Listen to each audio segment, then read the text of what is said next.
سلام و وقتتان بخیر دارم خدمت بیننده های گرامی و عزیز. طوری که میبینید ما اینجا بهتون آموزش میدم که چه قسمی بتونیم گوشه های نوکیای ساده یا گوشه های نوکیا را فلش کنیم و رمزش برداریم یا فرمت کنیم یا پروگرام کنیم. طوری که میبینید ما اینجا باکس داریم، رو باکس اوکی میزنیم و اینجا کلیک استارت لودر رو میزنیم.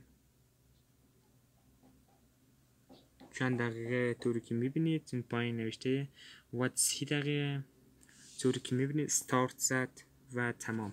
طوری که میبینید اینجا ما رایت فلش داریم، رایت اینفور داریم، فرمت داریم، بخشی مخصوصی گوشی های نوکیا. بخشی نوکیا اینجا میایم این بالا طوری که شاید متوجه بشین و تمام. خب کیفیت من یه ذره پایینه، کیفیت دوربین من.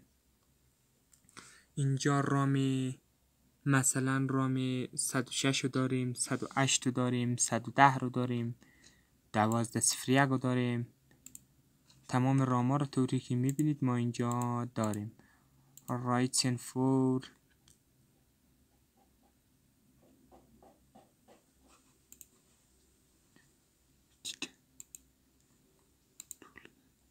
اینجا بخشی